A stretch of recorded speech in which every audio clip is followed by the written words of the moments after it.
નમસ્કાર 3 વાગ્યા સુધીના તમામ મહત્વના સમાચારો સાથે હું છું માનસી સોની અને મોટા સમાચાર સામે આવી રહ્યા છે। પ્રધાનમંત્રી નરેન્દ્ર મોદી उत्तर प्रदेशમાં સભા સંબોધી રહ્યા છે। जिनसे देश आशा कर सकता है, देश उन पर भरोसा कर सकता है।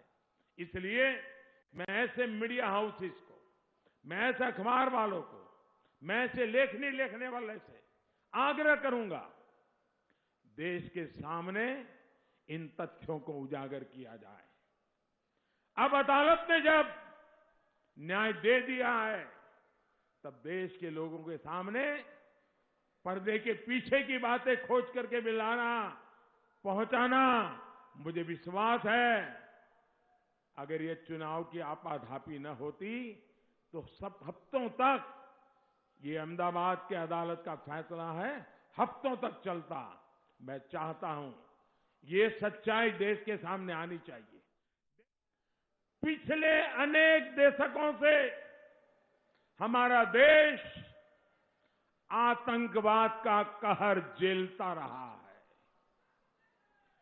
जिहादी संगठनों की कुदृष्टि हमारी धरती, हमारी संस्कृति और हम लोगों के पर लगातार वो कुदृष्टि रही है।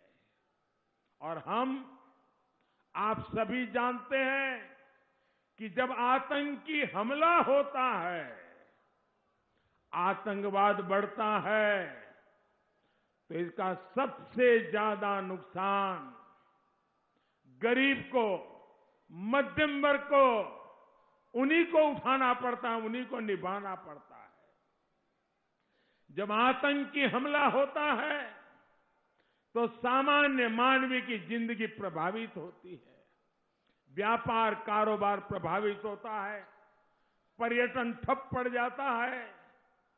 आपको याद होगा एक समय था जब हर कुछ सप्ताह के बाद देश में बड़े बड़े बम धमाके होते थे, सीरियल ब्लास्ट होते थे।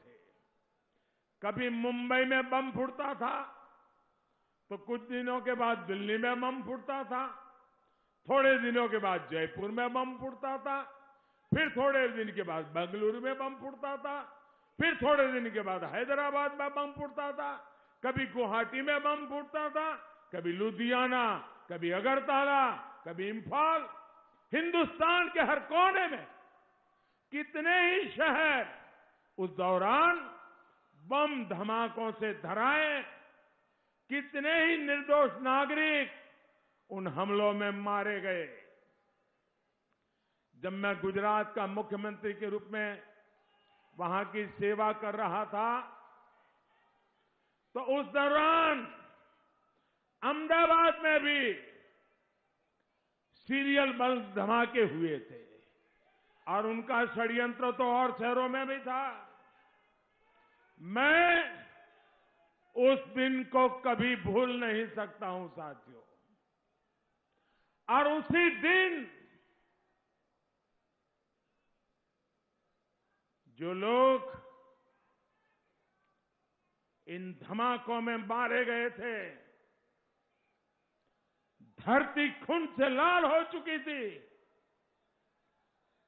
माताएं बहनें के आंसू रुकते नहीं थे। मैंने उस रक्त से गीली हुई इस मिट्टी को उठा करके मैंने संकल्प लिया था कि मेरी सरकार इन आतंकवादियों को पाताल से भी खोज करके सजा देगी।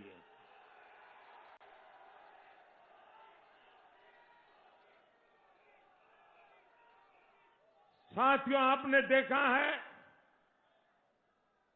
अभी 2 दिन पहले ही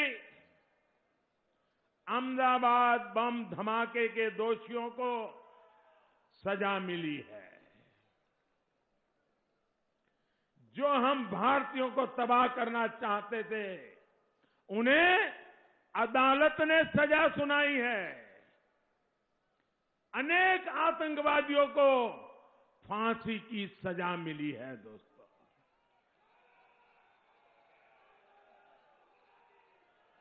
आज मैं विशेष तौर पर इसका जिक्र इसलिए कर रहा हूं क्योंकि कुछ राजनीतिक दल ऐसे ही आतंकवादियों के प्रति मेहरबान रहे हैं। ये राजनीतिक दल वोट बैंक के स्वार्थ में आतंकवाद को लेकर नरमी बरतते रहे हैं। ये देश की सुरक्षा के लिए बहुत खतरे की बात है।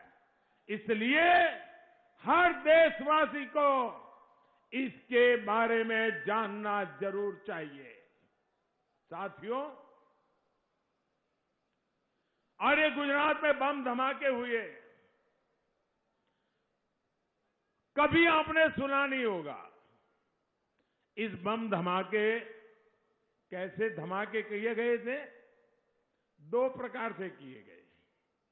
पहले शहर में एक साथ 50-60 जगह पे धमाके, और उसके 2 घंटे के बाद अस्पताल में एक गाड़ी रखी थी, उसमें बड़ा धमाका, ताकि इन लोगों को जब अस्पताल लेके आए, उनके रिश्तेदार आए, अफसर आए, नेता आए, तब वो कार धमाका करे। अस्पताल के अंदर शायद ही पहली बार आतंकवादियों ने धमाका किया होगा। वहां भी काफी लोग मारे गए। लेकिन इन्होंने क्या किया? साथियों, इन्होंने क्या किया? यहां समाजवादी पार्टी का जो चुनाव सिंबल है ना, उनका चुनाव का निशान है ना, तो शुरू में जो बम धमाके हुए, वो सारे के सारे बम धमाके उन्होंने बम साइकिल पर रखे हुए थे। आप देखिए, साइकिल पे बम रखे हुए थे, और जहां लोग सब्जी वगैरह खरीदने के लिए आते हैं, वहीं साइकिल पार्क करके चले गए थे, और एक समय चारों तरफ ये साइकिलों पर रखे हुए बम धमाके फूटे। मैं हैरान हूं, ये साइकिल को उन्होंने क्यों पसंद किया? यहां उत्तर प्रदेश में साथियों 2006 में काशी में बम धमाका हुआ था। संकट मोचन मंदिर भी धमाका किया गया था। वहां के कैंट रेलवे स्टेशन भी हमला किया गया था। तब यूपी में समाजवादी पार्टी की सरकार थी। जब 2013 में समाजवादी पार्टी की सरकार फिर से सत्ता में आई, तो इन लोगों ने शमीम अहमद नाम के आरोपी पर ये बम धमाका का जो चल रहे थे, मुकदमों को वापस लेने का फैसला लिया था। भाइयों बहनों, क्या ये आपको मंजूर है? जिन्होंने काशी में धमाके किए, उनके केस वापस लेने का निर्णय उचित था क्या? ये लोगों को आप कभी भी मौका देंगे तो ये अपनी वारदातें करेंगे कि नहीं करेंगे? तो प्रधानमंत्री नरेंद्र मोदी